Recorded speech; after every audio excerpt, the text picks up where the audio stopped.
안녕하세요. 아내와 저는 둘 다 같은 회사에 다니면서 만난 사내 커플이었어요.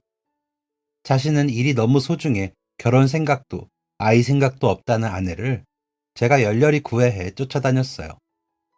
나랑 결혼하면 일에도 방해되지 않게 할 거고 집안일이든 뭐든 다 제가 도울 거라고.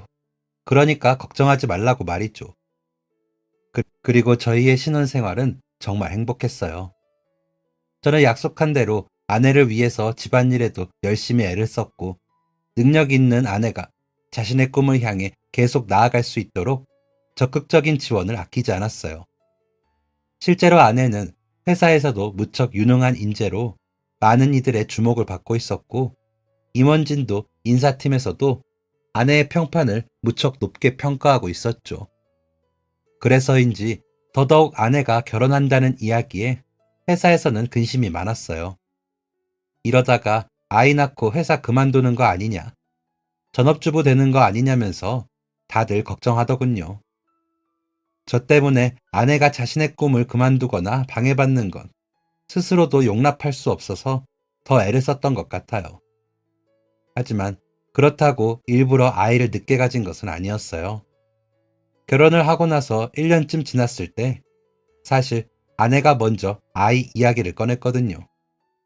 자기는 늙은 엄마는 되기 싫다며 이왕 아이를 낳을 거면 일찍 낳고 다시 회사로 복귀하는 게 더 좋을 것 같다면서 말이죠.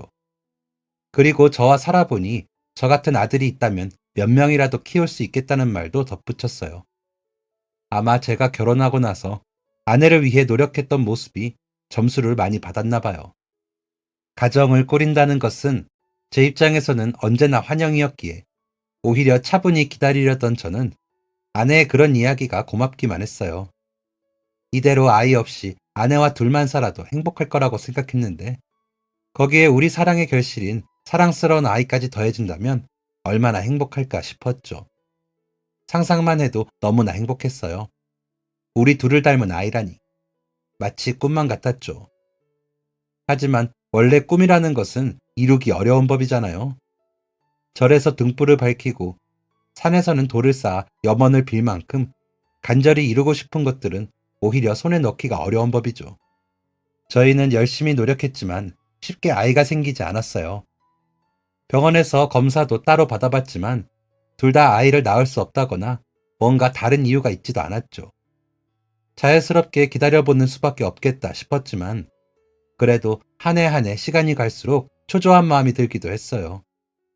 특히나 아내는 30대에 들어서면 더더욱 아이 낳기가 힘들어질 텐데 싶어서 스트레스를 많이 받더라고요. 저는 만약 아이가 안 생긴다면 나는 우리 둘만 살아도 행복하다고 이야기했지만 아내의 생각은 달랐어요. 아이를 원하지 않을 때는 몰랐지만 아이를 낳고 싶다고 생각을 한 이후에는 지나가도 다른 부부들이 아이 손을 잡고 다니는 모습만 보이고 퇴근길에도 집 앞 놀이터에서 아이들 노는 모습만 보인다고. 어쩌다 백화점이나 쇼핑몰을 갈 때면 아이들 옷이랑 신발, 장난감만 눈에 들어온다면서 지금은 자신이 아이 생각이 너무 간절하다고 했어요. 임신이 되지 않을 때마다 아내의 실망한 모습이 눈에 선했어요. 테스트기에서 임신이 아니라는 것을 확인할 때마다 아내는 어깨가 한껏 처져서는 풀이 죽어 밥도 먹지 않고 방으로 들어가 버리고는 했죠. 가끔은 아이들을 돌보는 텔레비전 프로그램을 보면서 부모와 아이들이 노는 모습을 보다가 눈물이 터져서 울고는 했어요. 지나가다 너무 예뻐서 샀다는 아이 신발을 미리 꾸며둔 아이방에 들어가서 보면서 한참 울 때도 있었죠. 우리 강아지라도 키울까? 아니면 고양이나. 당신 좋아하는 토끼는 어때? 저는 어떻게든 아내가 기운을 차리게 해주려고 노력했지만 쉽지 않았어요. 이럴 때 형의 조언을 받는다면 큰 도움이 될 텐데 지금 상황에 대해서 형한테 툭 털어놓는다면 마음이라도 편해질 것 같았어요. 힘든 상황이 생기니까 제일 먼저 친형이 떠오르더라고요. 1살 차이인 형은 제가 아는 사람 중 가장 똑똑한 사람이자 현명한 사람이에요. 어릴 때부터 고민이 있거나 모르는 게 생길 때면 저는 늘 형을 찾아갔어요. 그럴 때마다 신기하게도 형은 고작 저랑 1살밖에 차이도 나지 않으면서 제 고민의 모든 해답을 가지고 있었어요. 그만큼 제가 믿고 의지할 수 있는 사람이기도 했고, 또 가장 현명한 답변을 해주는 사람이었죠. 부모님보다도 저는 형을 더 믿고 의지했고, 형을 더 훌륭한 어른이라고 생각했어요. 지금이라도 당장 제 모든 속마음을 터놓고 이야기하고 싶었지만, 현실적으로는 그럴 수가 없었어요. 이렇게 간절히 아이를 원하는 사람도 있는데, 뉴스에서 버려지거나 학대당한 아이들의 이야기를 들을 때마다 저희 부부는 가슴이 찢어지는 것 같았어요. 그리고 언젠가부터는 우리의 삶에는 아이가 없나 보다며 포기를 한 상태였죠. 그러던 어느 추운 겨울날, 저는 퇴근하고 아내가 좋아하는 국화빵을 잔뜩 사서 집으로 가던 길이었어요. 팥이 들어가서 그게 그거인 것 같은데, 아내는 붕어빵보다는 국화빵을 더 좋아하더라고요. 다만 파는 곳이 많지 않아서 늘 아쉬워했는데, 어느 날 외근을 갔다가 보니 국화빵 파는 곳이 딱 있지 뭐예요. 이거다 싶어서 냉동실에 얼려두고 오래오래 먹으면 좋겠다 싶어서 근처 ATM 기기에 가서 현금까지 뽑아서 양손 무겁게 잔뜩 국화빵을 사서 집으로 돌아왔죠. 그런데 집에 돌아오니 거실에 불이 깜깜하게 꺼져 있는 거예요. 아내는 벌써 퇴근해서 집에 왔을 시간인데 어디 들렸다가라도 오나 아니면 약속이 있어서 나갔나 싶었는데 방 안에서 훌쩍이는 소리가 들렸어요. 무슨 일이 생겼구나 싶은 생각이 들어서 국화빵을 식탁 위에 팽개치듯이 올려두고 얼른 방 안으로 뛰어들어갔죠. 그랬더니 아내가 안방의 화장실 바닥에 주저앉아서 엉엉 울고 있는 거예요. 그 모습을 보고 어디 아프기라도 한 건가 싶어 너무 깜짝 놀라 저는 얼른 아내에게 무슨 일이냐고 뛰어갔어요. 그러자 아내는 얼마나 울었는지 퉁퉁 부은 눈으로 저를 보더니 여보, 여보, 아이가 라면서 말을 잇지 못하더라고요. 아, 임신이 또 되지 않은 건가? 아니면 아이가 생겼었는데 나한테 말하기 전에 잘못된 건가? 정말 별의별 생각이 다 들면서 눈앞이 아득해졌어요. 뭐라고 말해야 할지도 알 수 없어서 저는 그저 우는 아내를 꼭 감싸 안으면서 괜찮아, 나는 당신만 있으면 돼. 우는 아내의 등을 쓸어주었죠. 아니, 그게 아니라 임신이야, 여보. 나 임신이야. 저도 막 눈물이 한 방울 흘러나오려는데 순간 멈칫했어요. 뭐라고? 너무 깜짝 놀라서 품에 안고 있던 아내를 뒤로 확 당겨서 얼굴을 살펴봤죠. 눈물 범벅인 아내는 살짝 미소를 보이며 두 눈을 반짝거리고 있었어요. 나, 나 임신이야, 여보. 이거 봐, 임신이래. 내가 임신이래. 그제야 저는 아내가 바닥에 주저앉아 손에 들고 있던 테스트기를 보았어요. 너무나도 선명하게 두 줄이 나와 있더군요. 세상에나. 제가 눈으로 보고 있는데도 믿어지지 않았어요. 아니, 이게 진짜인가? 혹시 꿈은 아닌가? 믿을 수가 없었어요. 하지만 아무리 테스트기를 보고 다시 봐도 선명한 두 줄이었어요. 임신이라니, 우리에게 아이가 찾아왔다니. 아이가 생기면 제일 먼저 너무 기뻐서 그 자리에서 덩실덩실 춤을 추면서 제자리를 쿵쿵 뛰기라도 할 줄 알았는데 눈가에서 뜨거운 눈물부터 흘러나오더라고요. 왜 아내가 화장실 바닥에서 울고 있었는지 알 것 같았어요. 저 역시도 아무 말도 나오지 않고 정말 아무 생각도 떠오르지 않고 계속 눈물만 흘렀어요. 저희 두 사람은 서로를 부둥켜 안고 욕실 바닥에 주저앉아 한참을 울고 또 울었죠. 아내는 혹시나 해서 테스트를 몇 번이나 해봤더라고요. 바닥에 놓인 테스트기를 보니까 3개 정도 되는 기기들이 전부 임신이라고 나와 있었어요. 세상에 어떻게 이런 일이 생길 수가 있지? 눈으로 보면서도 믿기지 않았죠. 저희 부부는 겨우겨우 정신을 차리고 부엌으로 나왔어요. 그리고 다음날 바로 병원에 가보기로 했죠. 식탁 위에 올려진 국화빵을 보더니 아내는 활짝 웃었어요. 오늘은 온종일 행복한 선물만 잔뜩 받는다면서 자신의 인생에서 가장 행복한 하루라고 이야기하며 우리는 자리에 앉아 정말 오랜만에 활짝 웃으면서 국화빵을 맛있게 나눠 먹었어요. 그리고 다음날 오후 반차를 사용해서 같이 병원에 갔죠. 퇴근 때까지 도저히 기다릴 수가 없더라고요. 저희가 몇 년 동안 다닌 병원이었는데 초조한 마음으로 검사를 기다리니 의사 선생님까지 덩달아 긴장하시더라고요. 혹시나 하시는 마음 때문이었는지 임신이 아니라도 아직 기회가 있으니 너무 실망하지는 마세요. 아셨죠? 라면서 누가 봐도 들뜬 저희를 차분하게 진정시켜 주었어요. 그리고 두근거리는 마음으로 드디어 검사를 시작했는데 세상에 진짜였어요. 진짜 임신이었죠. 아내의 뱃속에 정말 새로운 생명이 자리 잡고 있었어요. 임신 5주차.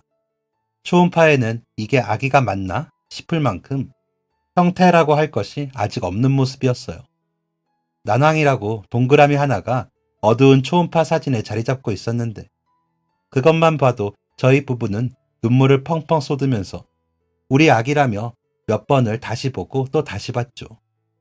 저희가 얼마나 간절하게 아이를 기다렸는지 알기에 의사 선생님도 살짝 눈물을 훔치시는 것 같더라고요. 지금까지는 아기집만 확인할 수 있는 정도이지만 그래도 잘 자리 잡고 있는 것 같다고 너무 축하한다고 이야기를 해주셨어요. 그리고 앞으로의 주의사항을 들으며 집으로 왔는데 저희는 그날 밤새 그 작은 초음파 사진에서 눈을 떼지 못하고 바라보았죠. 그리고 임신 초기가 위험하다는 이야기를 듣고 주변에 소식을 알리기까지는 몇 주를 더 기다리기로 했어요. 괜히 설레발로 주변 사람들에게 알렸다가 혹시나 상황이 잘못되면 더 큰 상처가 될 수 있을 것 같아서 기다리기로 한 거죠. 또 오히려 갑작스럽게 생활 환경을 바꾸면 스트레스가 될 수 있다는 이야기에 저희는 평소처럼 생활을 계속하기로 했어요. 아내도 아무 일 없는 것처럼 회사에 다녔고 저도 최대한 일상을 유지하려고 했죠. 그리고 너무나 감사하게도 아이는 아내의 뱃속에서 무럭무럭 잘 자라주었어요. 저희 아이는 성격이 얼마나 급한지 엄마 뱃속에서 10개월을 다 기다리지 못하고 일찍 나오겠다고 성화였어요. 7개월 차부터 불안불안하다 싶었는데 결국 8개월의 문턱에 들어서자마자 세상 밖으로 나와버렸죠. 10개월 꽉꽉 채워서 엄마한테 영양분도 듬뿍 받아서 쑥쑥 자라 태어났으면 더 좋았을 텐데 아무래도 뱃속에서 바깥 세상이 너무 궁금했나 봐요. 아니면 아내가 시켜서 매일 배에 가까이 얼굴을 가져다 대고 동화책을 읽어주었는데 대체 우리 아빠는 나 자는데 왜 자꾸 책을 읽어주나 따지려고 일찍 나온 것일지도 모르겠네요. 그렇게 일찍 나오고 싶다고 하더니 마음의 준비만 되고 몸의 준비는 안 됐었나 봐요. 태어나자마자 중환자실에서 계속 시간을 보냈거든요. 엄마 뱃속에서 나오자마자부터 걱정을 하게 하더니 어릴 때도 잔병 치레를 꽤 했어요.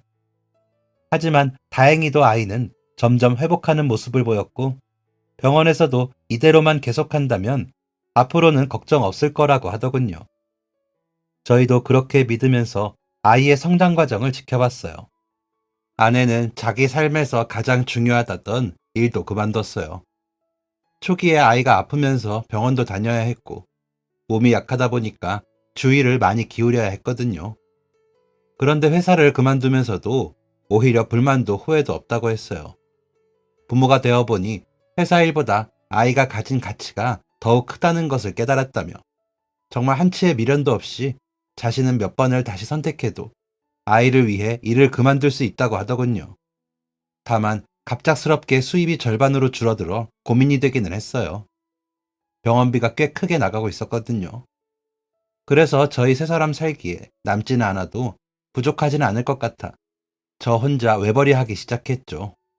너무 다행스럽게도 아이는 발달에도 지장 없이 남들처럼 같은 시기에 기고 걷고 말하고 첫 돌에도 저희 손을 잡고 아장아장 걸어서 많은 분의 축하를 받았죠. 그렇게 별다른 이상 없이 우리의 행복한 날들이 계속될 것만 같았어요. 어렵게 얻은 아이였기에 더욱 소중했고 태어날 때부터 어렵게 태어났기에 더욱 애틋했어요. 저희 두 사람에게 아이는 저희가 이제껏 살면서 이뤘던 그 어떤 성공보다도 가치 있는 존재였죠.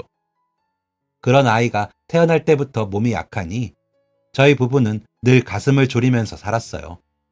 혹시나 우리가 뭘 잘못해서 아이가 약하게 태어난 것은 아닐까? 아이가 아플 때마다 그 모든 게 저희 탓인 것만 같아서 미안해졌어요. 너무 사랑하는 존재였기에 바라보는 것만으로도 너무 불안하기도 했죠. 아이가 태어나기 전에는 그저 막연하게만 부모로서의 심정을 헤아렸었어요. 저럴 때는 속상하겠다. 저럴 때는 행복하겠다. 모두 겉으로는 공감했지만 사실 정말 진심으로 이해하지는 못했던 것 같아요. 하지만 진짜 부모가 되어보니 절실하게 깨달을 수 있었어요. 그동안 막연하게 생각했던 모든 감정이 사실 그것보다 몇 배, 몇십 배는 더 큰 감정들이었다는 것을 말이죠. 아이가 아프면 세상이 무너지는 것 같고 저희가 놀아줄 때 활짝 웃는 모습을 보면 제가 가진 모든 것을 주더라도 몇 번이나 이 웃음을 다시 볼 수 있을 것 같았어요. 우리 아이가 잘 크고 있을까? 내가 부모로서 잘하고 있을까? 이렇게 혼내는 게 괜찮을까? 이럴 때는 어떻게 해야 할까? 우리 부부 둘 다 회사에서는 유능한 인재였는데 아이를 키우는 것을 부모의 역할은 늘 정답을 찾지 못해 헤매는 것만 같았죠. 이제껏 저희가 느껴보지 못했던 수많은 감정과 지금까지 겪었던 모든 느낌을 몇 배나 더 크게 아이를 키우면서 경험했어요. 저희 아들은 다행히 저를 닮지 않아서 그런지 눈도 크고 피부도 하얗고 요즘 아이들이 좋아할 만한 미소년 얼굴이에요. 그래서인지 학교에서 여자애들한테도 인기도 꽤 있는 것 같더라고요. 운동에는 재능이 없기는 하지만 성격도 좋고 공부도 잘해서 여학생들한테 더 인기가 많은 것 같기도 해요. 아마도 예쁘고 성격 좋은 제 엄마를 쏙 빼닮아서 그런 게 아닐까 싶었는데 학교에서는 좋은 학생, 집에서는 착한 아들, 친구들 사이에서도 인기 만점이었어요. 부모로서의 저희가 한참이나 부족했던 것 같은데 행운처럼 잘 자라준 아이였죠. 그러던 어느 날 퇴근하고 집으로 돌아왔는데 아내가 할 말이 있다고 했어요. 요즘 아이가 컨디션도 좋지 않고 음식도 잘 먹지 못하는 것 같아 걱정됐었다고 하더라고요. 학교에서 무슨 일이 있는지 물어봤는데 별다른 일이 없다고 하고 선생님께도 이야기를 들어보니 학교 생활은 잘하고 있다고 했다네요. 하지만 학교에서도 평소보다 에너지가 매우 부족한 것 같다고 했어요. 아이가 어릴 때부터 몸이 약하다 보니까 조금만 상태가 달라져도 걱정을 크게 하는 편인데 그래서 건강에 관련된 검진도 생각이 들 때마다 한 번씩 하고 있었어요. 아내는 걱정이 너무 되어 종합병원에 예약하고 아이를 데리고 방문했죠. 그냥 학교 생활이 조금 피곤해서 그러겠지. 큰일은 아닐 거야 하고 걱정하지 않으려 했는데 검사 결과가 나오고 나니 생각보다 큰 문제였어요. 아이는 급성 신부전증으로 신장 기능이 많이 약해져 있는 상태라고 했어요. 저희 부모님이 두 분 다 신장 관련 질환으로 돌아가셨었는데 그래서 유전적인 영향이 큰 것 같다고 하더라고요. 우선 투석 치료와 식이요법을 실시하면서 이식까지 필요한지 완성으로 발전하는지를 조금 더 지켜보자고 했어요. 이야기를 듣고 저도 너무나 큰 충격이었어요. 그래서 바로 신장 쪽으로 유명하다는 병원을 예약했고 아내와 아이 손을 잡고 다 같이 방문했죠. 다시 한번 꼼꼼하게 상태를 체크하고 전문가와 상담을 진행했어요. 이야기를 나누면서 투석이 필요하다는 결론에 도달했고 병원에서 주 2, 3회 정도 투석을 실시하기로 했죠. 다행히 아내가 일을 하고 있지 않은 상태였기 때문에 병원까지 투석을 위해서 방문할 수 있었어요. 다만 문제가 있다면 치료비였죠. 생각보다 투석 비용이 만만치 않았거든요. 그래도 돈보다 아이 건강이 당연히 우선이었기 때문에 치료를 시작하기로 했어요. 돈이야 어떻게든 벌어서 메꾸면 된다고 생각했거든요. 아이가 투석받을 때 몇 번 따라가 본 적이 있어요. 병원 냄새만 맡아도 겁을 내는 아이를 보니 제 마음이 찢어질 것 같더라고요. 그런 아이를 몇 번이나 병원에 데리고 다니는 게 너무 가슴 아팠고 그 옆을 지키는 아내의 수척해지는 모습은 더 눈물이 났어요. 그렇게 치료를 시작했는데 얼마 지나지 않아 또다시 안 좋은 소식이 생겼어요. 회사 상황이 어려워지면서 인력 조정을 진행했는데 그중 한 명이 제가 된 거예요. 회사는 새로운 방향을 위해서 조금 더 젊은 사람들로 새롭게 꾸려가기로 했고 아이도 있고 나이도 많은 제가 후보에 들어가게 된 거죠. 형, 형 어떡해. 우리 아들이 아파. 근데 회사에서도 잘렸어, 형. 너 어떡해? 나 이제 진짜 어떻게 해야 할지 모르겠어. 저는 도움을 줄 수 없는 형에게 소리쳤어요. 형이 도와줄 수 있는 건 없다는 것을 알면서도 대답이 들리지 않을 것을 알면서도 혼자 벽에 대고 이야기를 하듯 소리쳤죠. 아내에게는 차마 이야기를 할 수 없었어요. 가뜩이나 아이 치료 때문에도 마음이 안 좋고 치료비 걱정으로도 스트레스를 받아야 하는데 제가 회사에서 잘렸다는 이야기를 차마 입 밖에 낼 수가 없더라고요. 아내의 걱정이 너무 클 것 같아 당분간은 비밀로 하기로 했어요. 어떻게든 다른 일자리를 빨리 찾으면 돈 걱정은 줄일 수 있을 것 같아서 취업이 되면 그때 이야기해야지 생각했어요. 그래서 여러 군데 발품을 팔았는데 쉽지 않더라고요. 요즘 대학 막 졸업하고 유학에 어학연수에 인턴 경험 등등 일명 고스펙이라고 말하는 이력서에 쓸 게 정말 많은 친구도 취업이 어려운데 저처럼 나이 많은 아저씨가 일자리를 찾기는 정말 어려웠어요. 그래도 나름 경력직으로 쉽게 이직을 할 수 있을 거라고 생각했는데 그동안 제가 세상을 너무 만만하게 봤더라고요. 경력직으로 이직하고 싶어도 저 정도 경력을 가진 사람들은 꽤 많았고 그 중에서도 더 좋은 능력을 갖춘 사람들도 많았기에 취업이라는 게 쉽지 않았어요. 그렇다고 지금보다 연봉이 훨씬 떨어지는 곳을 가자니 당장 병원비랑 생활비도 제대로 낼 수 없을 정도라 그럴 수도 없었죠. 그렇게 몇 주를 다시 취업하기 위해서 애를 쓰다가 이대로는 안 되겠다 싶었어요.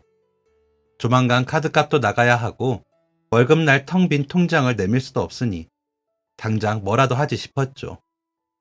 그래서 일자리를 수소문하다가 한 인력사무소를 소개받게 되었어요.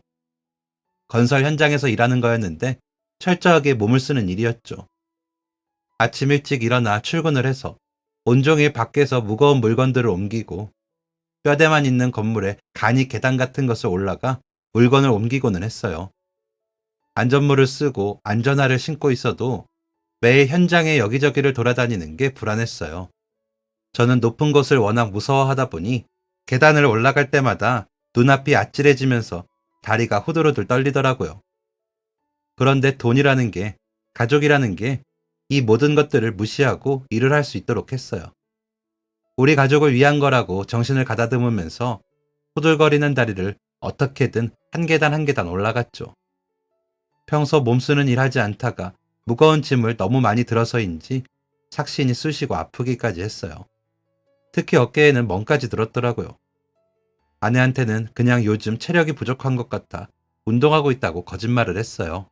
그리고 낮에는 현장 일을 하고 저녁에는 대리운전을 시작했어요. 현장에서 일하는 몇 분들이 저녁에 대리운전 한다면서 알려줬는데 그게 생각보다 수입이 괜찮다고 하더라고요. 또 운전은 힘을 많이 쓰는 일도 아니다 보니 현장 일이랑 병행하기 좋다고요. 그렇게 소개받아서 일을 하기 시작했고 집에서는 퇴근하고 운동을 한다고 생각하니 다행이었죠. 그렇게 겨우겨우 투잡을 뛰면서 번 돈으로 월급을 메꿔서 통장에 넣었고 이전 회사보다는 조금 부족한 부분이라 요즘 회사 사정이 좋지 않아 전체적으로 급여가 삭감되었다고 핑계를 만들었어요. 그리고 그 다음 달에는 수입을 더 만들기 위해서 더 열심히 뛰어다녔죠. 건설 현장에서는 저랑 비슷한 분들이 많아서 그냥 으싸으싸 하면서 함께 힘을 낼 수 있었어요. 다들 저마다의 사연이 다양했죠. 아내가 아프거나 부모님이 몸이 안 좋거나 혹은 자식들이 아프거나 아니면 재능이 뛰어난데 그걸 밀어줄 돈이 부족해서 밤낮 없이 일하는 분들이 많았어요. 그런 분들을 보면서 저 역시 더 열심히 살아야겠다. 우리 가족을 위해서 더 힘을 내야겠다. 마음을 다잡을 수 있었네요. 하지만 저녁에 일하는 대리운전은 가끔 저를 힘 빠지게 했어요. 특히 비싼 술집에서 엄청 좋은 차를 운전해서 부잣집까지 갈 때면 나는 이렇게 열심히 살고 있는데 왜 이렇게 될 수 없었을까 하는 생각이 들었어요. 이 차 한 대 값이면 저 집 가격이면 아픈 우리 아들 걱정 없이 치료비도 필요한 것들도 다 해줄 수 있을 텐데 생활비 줄여보겠다고 무거운 짐 들고 시장까지 걸어다니는 우리 아내도 그렇게 힘들지 않고 편하게 집에서 지낼 수 있을 텐데 싶었죠. 특히나 아주 어린 친구들이 그런 비싼 차와 집을 가진 것을 볼 때면 나도 성공해서 우리 아들한테 저런 삶을 물려줬어야 하는데 싶었어요. 돈 걱정하지 않는 여유로운 삶, 자유롭게 놀고 비싼 술이랑 재밌는 곳들도 가고 그럼 아프더라도 덜 힘들게 살 수 있을 텐데 싶었죠. 그러던 어느 날 엄청 비싸 보이는 건물로 대리운전을 요청받게 되었어요. 그 앞으로 도착하니 한 젊은 남성분이 기다리고 있더라고요. 비싼 건물의 한쪽에는 비싸 보이는 차들이 잔뜩 주차되어 있었어요. 술에 취한 것 같지는 않지만 살짝 술 기운이 오른 듯한 젊은 남자분은 예의 바르게 인사를 하더니 차키를 내밀면서 자신의 차 앞까지 저를 안내해 주었죠. 그 젊은 친구의 차도 제가 이름만 겨우 들어본 엄청 비싼 자동차였어요. 저는 앞에서 잠깐 감탄하다가 차 문을 열고 들어가 운전석에 자리를 잡았죠. 젊은 청년은 뒷자리에 앉아서 내비게이션에 저장된 자기 집 주소를 눌러주고는 다시 피곤한 듯 고개를 뒤로 젖히며 눈을 감았어요. 저는 내비게이션이 안내해주는 주소지를 향해 운전하기 시작했죠. 출발한 지 한 5분 정도 지나자 어딘가에서 자꾸만 시선이 느껴졌어요. 뭐지? 싶은 생각이 들어서 룸미러를 쳐다봤는데 방금까지 눈을 감고 있던 청년이 눈을 똑바로 뜨고 룸미러로 저를 뚫어져라 쳐다보고 있더라고요. 저도 모르게 눈이 딱 마주치자 소름이 돋으면서 소스라치게 놀랐어요. 그러자 청년은 잠시 시선을 피하는 듯 하더니 조금 있다 보니 다시 고개를 들어 룸미러를 통해서 저를 빤히 쳐다보고 있더라고요. 내가 무슨 잘못이라도 했나? 아니면 혹시 이상한 사람인가 싶어서 걱정이 되기 시작했어요. 택시기사를 폭행하거나 종종 운전하는 분들에게 안 좋은 일이 일어난 뉴스를 본 적이 있기 때문에 밀폐된 공간에 단둘만 있고 술까지 마셨으니 무서워지기 시작하더라고요. 그런데 얼마나 지났을까? 룸미러를 다시 슬쩍 보니 그 청년은 저를 보면서 눈물을 글썽거리고 있었어요. 저랑 눈이 마주치니까 다급하게 눈물을 손으로 훔치더라고요. 그러고는 다시 고개를 뒤로 젖혀 눈을 감고 있다가 제가 다시 앞을 보는 것 같으니 다시 룸미러를 통해서 저를 쳐다봤어요. 그러더니 이내 훌쩍이는 소리가 뒷자리에서 들려왔어요. 애써 울음을 참으려는 것 같았지만 훌쩍이는 소리는 계속해서 들려왔죠. 그러더니 이내 그 소리는 점점 커지고 아예 울음소리로 바뀌었어요. 저는 근처 가까운 공터에 차를 세우고 뒷자리를 돌아보며 무슨 일 있냐고 어디 아프냐고 물어볼 수밖에 없었어요. 청년의 울음소리가 너무나 애절했거든요. 죄송해요 아저씨. 죄송합니다. 제가 아는 사람이랑 너무 닮았어요. 그 사람일 리 절대 없는데 너무 닮은 얼굴을 보니까 저도 모르게 죄송합니다. 청년은 제가 자신이 아는 사람과 너무 닮았다며 서럽게 울기 시작했어요. 죄송하다는 말을 계속하면서 말이죠. 저는 청년이 진정할 수 있도록 기다려 주었어요. 괜찮으니까 진정될 때까지 원하는 만큼 울라고 했죠. 그리고 혹시나 속에 담아두거나 답답해서 꺼내고 싶은 이야기가 있다면 언제든지 말하라고 앞좌석에서 그냥 가만히 앉아 기다렸어요. 잠시 후 청년은 울음이 좀 멎었는지 이내 목소리가 다시 안정적으로 돌아왔어요. 여전히 물기가 가득한 채 약간은 쉰 듯하면서 떨리고 있었지만 그래도 울음이 많이 진정된 것 같았죠. 그리고 자신이 왜 울었는지에 대해 어렵게 이야기를 꺼냈어요. 사실 제가 착각한 사람은 저희 아버지입니다. 처음 봤을 때도 깜짝 놀랐는데 뒷자리에 앉아서 룸미러를 통해 얼굴을 보니 아버지의 차 뒷자리에 앉아서 룸미러로 봤던 아버지의 얼굴이랑 너무 똑같았어요. 특히 눈 쪽은 저희 아버지라고 해도 믿을 정도로 닮으셨어요. 죄송해요. 그래서 저도 모르게 그만. 아버지를 오랫동안 보지 못했나요? 청년이 그럴 리가 없다라고 했던 이야기가 떠올라 물어봤어요. 네, 저희 아버지는 제가 중학생 때 돌아가셨어요. 아픈 곳이 있으셨는데 오랫동안 방치하셨거든요. 저랑 어머니를 굶지 않게 만들겠다고 자기 몸 하나를 희생해서 부양하셨어요. 아파도 아프다는 티도 내지 않고 돈 든다고 병원도 가지 않으시면서 지금 제가 손에 넣을 수 있게 된 모든 것은 다 아버지 덕분이에요. 아버지께서 제 가족을 위해서 그렇게 희생하지 않으셨다면 이렇게 좋은 차도, 옷도, 집도 다 갖지 못했을 거예요. 그리고 그것 때문에 저는 아버지를 잃었죠. 비싼 집도 차도 다 필요 없는데 저랑 어머니에게는 아버지가 오래 살아계시는 게 더 중요했는데 말이에요. 청년의 이야기를 들어보니 아버지는 어머니와 집안이 반대하는 결혼을 하는 바람에 어린 나이에 무일푼으로 쫓겨났다고 해요. 그 당시 어머니는 아버지가 다니던 대학 쪽에 있는 식당에서 일하고 있었는데 얼굴은 참하고 예쁜 편이지만 부모님도 친지도 전혀 없는 고아에다가 가진 것도 없는 가난한 사람이었다고 해요. 게다가 어릴 때 소아마비를 앓아서 다리 한쪽이 불편해 걸을 때 티가 날 정도로 절면서 걷는다고 하더라고요. 처음에는 여성분의 친절함에 자신도 친절하게 대하며 가벼운 이야기를 주고받게 되었다고 해요. 그냥 모르는 사람과도 가볍게 이야기를 나눌 수 있는 주제로 날씨나 요즘 동네에서 일어나는 일들 같은 일상적인 것들 말이죠.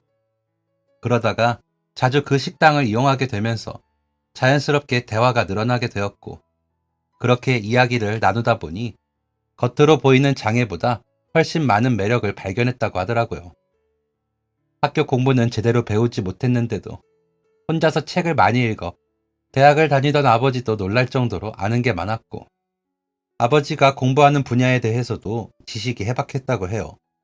게다가 몸이 불편하면서도 지각 한 번, 결근 한 번 없이 매일 식당에 몇 년 동안 출근하는 것을 보고 더욱 빠져버렸다고 하더라고요.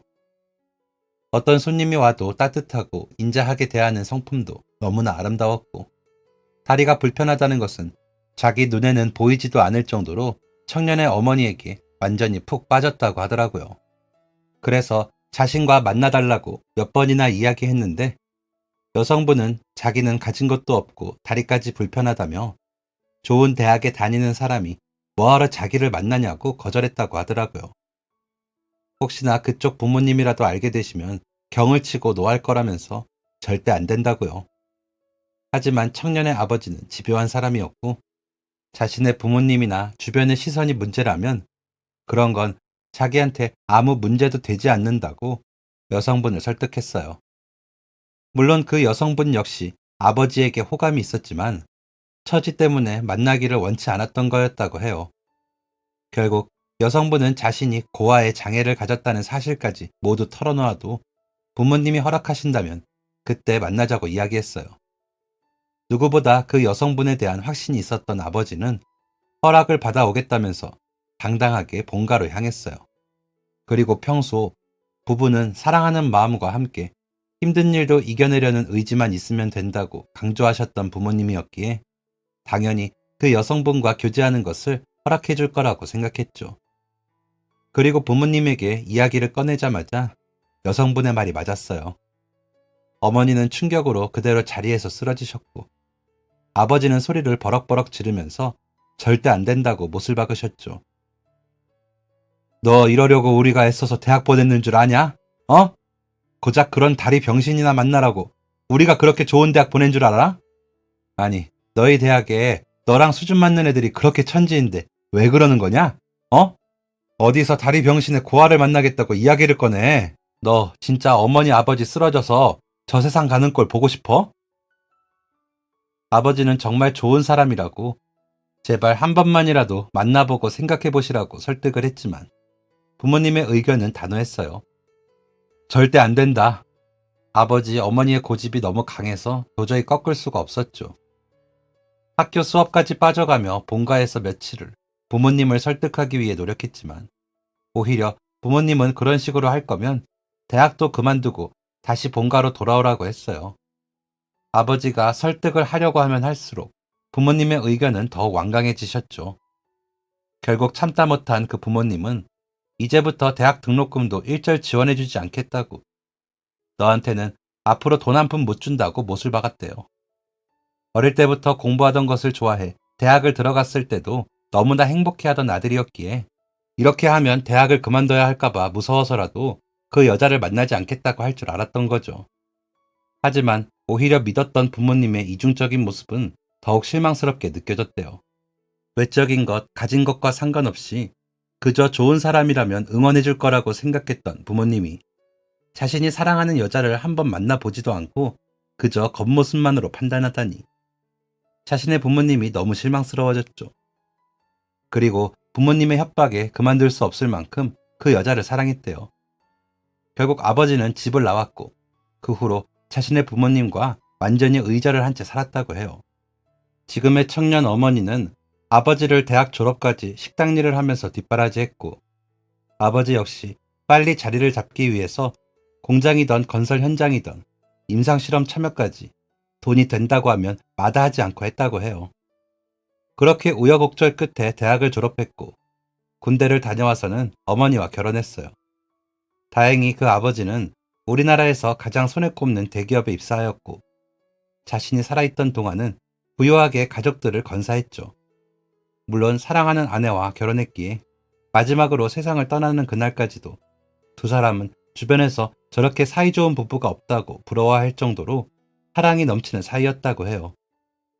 그동안 고생을 많이 해서 그런지 너무나 안타깝게도 청년이 중학생쯤 되는 너무 이른 나이에 세상을 떠났기에 청년은 늘 아버지가 가슴속에 그리움으로 남았다고 하더라고요. 게다가 아버지가 얼마나 힘들게 어머니와 결혼하고 가족을 건사하기 위해 노력했는지 들었기에 더더욱 아버지에 대해 애틋함과 존경심이 커졌고요. 자신이 태어난 이후에는 평생 일하는 시간이 더 많은 시간을 함께하지는 못했기에 아버지가 돌아가셨을 때 정말 많이 울었다고 해요.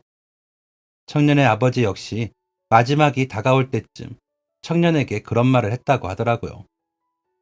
미안하다.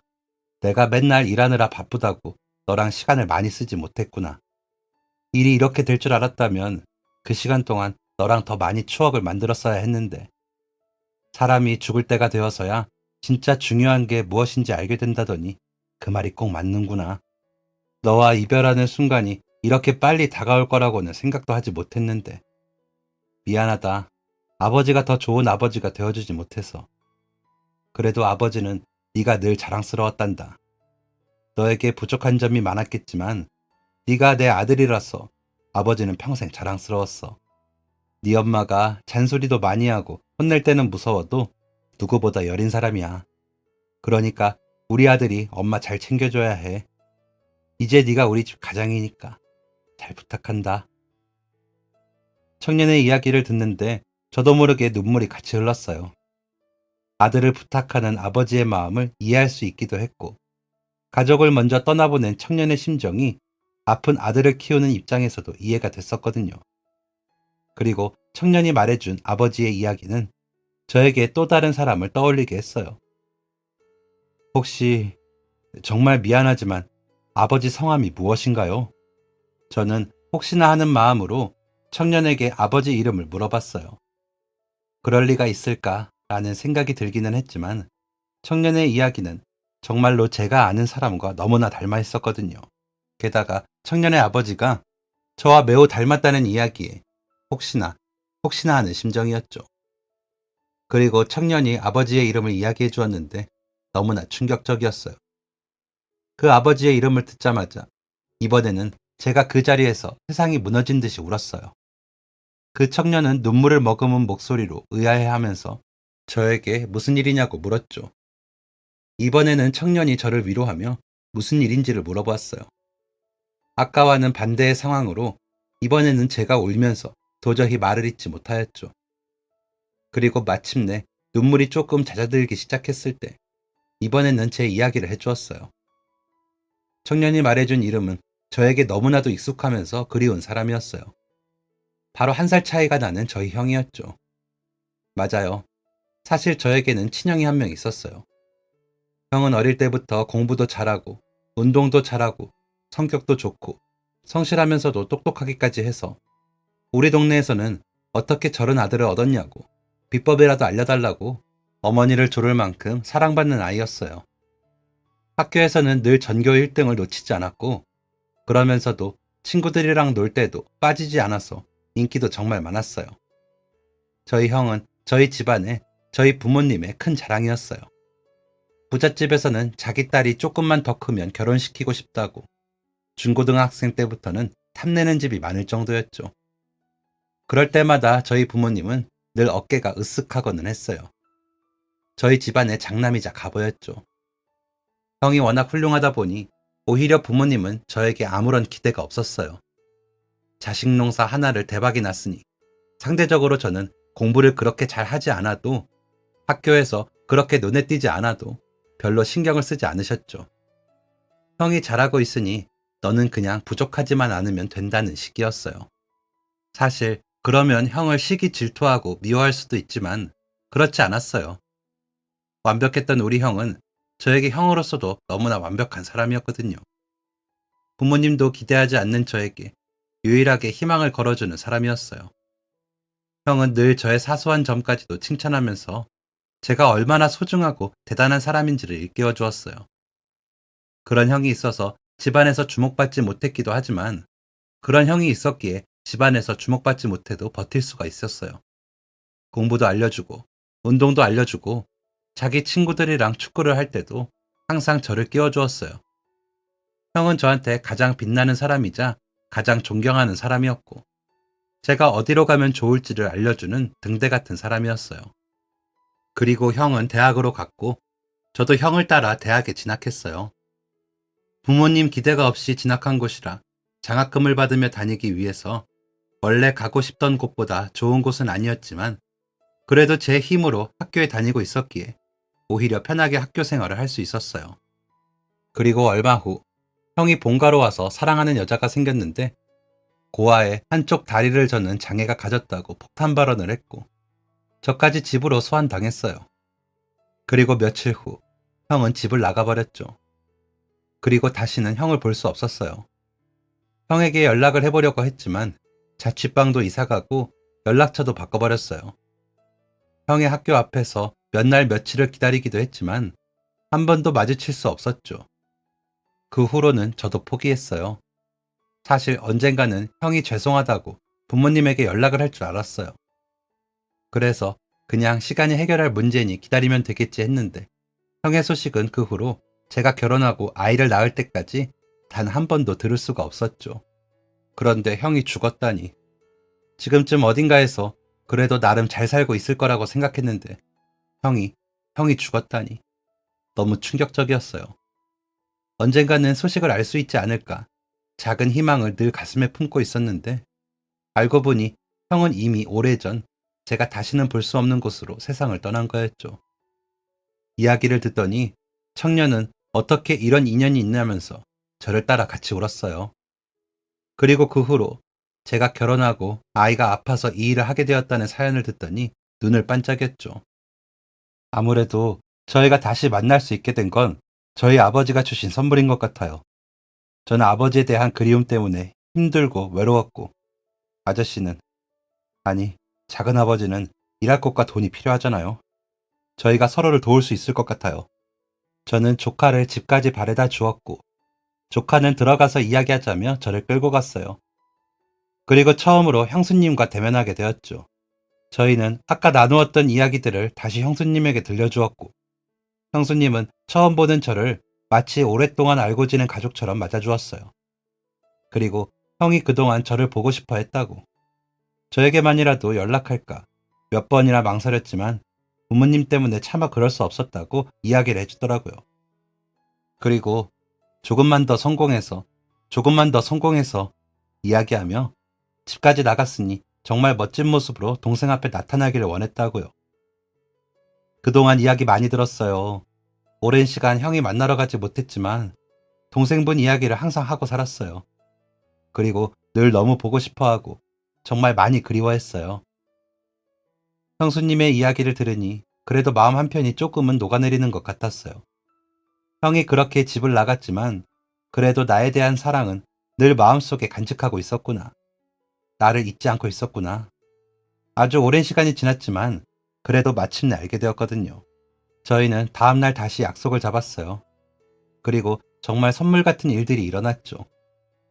IT와 앱에 관련된 기술 쪽으로 사업을 하고 있던 청년은 저에게 자신의 회사에서 일자리를 만들어 주었어요. 자신의 회사는 오히려 젊은 친구들로만 구성되어 있어서 균형을 맞춰줄 수 있는 경력직의 제 또래 사람들을 찾고 있었다고 하더라고요. 조금 어린 친구들이랑 일해야 한다는 것에 불편함을 느껴서 많은 분이 그 자리를 거절했다고 하는데 저는 그런 건 전혀 상관없었어요. 안정적인 월급이 나오는 일자리만 있다면 너무 감사했죠. 그리고 신장 쪽으로 친한 의사가 있다면서 병원도 소개해 주었어요.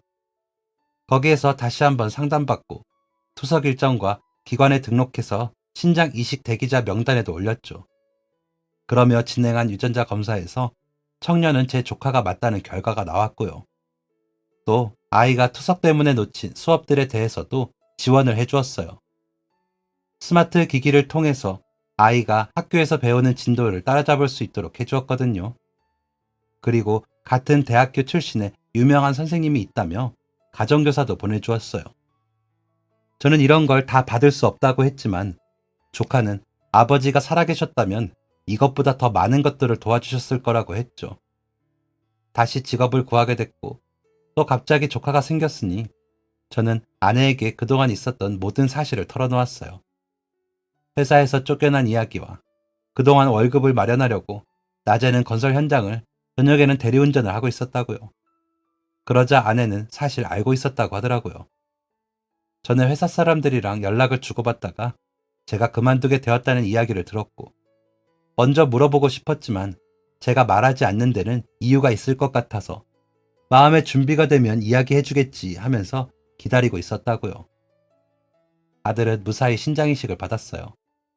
조카 덕분에 국내에서 정말 유명하다는 의사분이 직접 진행해 주셨고 병원비도 다 마련해 주었더라고요.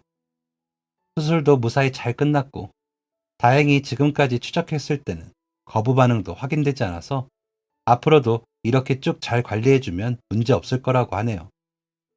그리고 저에게는 제 형을 닮은 조카가, 조카에게는 자신의 아버지와 꼭 닮은 작은 아버지가 생기게 되었는데요. 제 가족은 그동안 떨어져 지내는 동안 쌓지 못했던 추억들을 쌓기 위해서 더욱 활발하게 교류하고 있어요. 식사도 자주 같이 하고 서로 집에도 자주 놀러 다니고 생일, 명절에도 함께 시간을 보내고 있어요. 처음으로 형의 납골 땅에 방문해 오랫동안 나누지 못했던 긴 이야기들을 전하기도 했죠. 그동안 제가 듣지 못했던 형에 대한 이야기도 많이 듣고 저도 조카와 형수님에게 형의 어릴 때 이야기들을 들려주는데요. 비록 형은 이 자리에 저희와 함께하지 못하지만 저희는 아직도 그때 우리를 만날 수 있도록 해준 것이 형의 선물이라고 믿고 있어요. 그리고 하늘에서도 형이 우리를 항상 보살펴주고 있다고 생각해요. 사랑하는 형을 비록 다시 볼 수는 없지만 형은 언제나 오랜 시간을 돌고 돌아 어렵게 만난 우리 가족들 사이에서 언제나 좋은 추억으로 오래오래 함께 할 거예요. 언젠가 다시 만나게 된다면 형에게 고맙다고 많이 사랑하고 보고 싶었다고 꼭 이야기해주고 싶어요. 지금까지 사연 들어주셔서 감사합니다. 사연이 재밌으셨다면 구독과 좋아요를 눌러주세요. 감사합니다. 안녕히 계세요.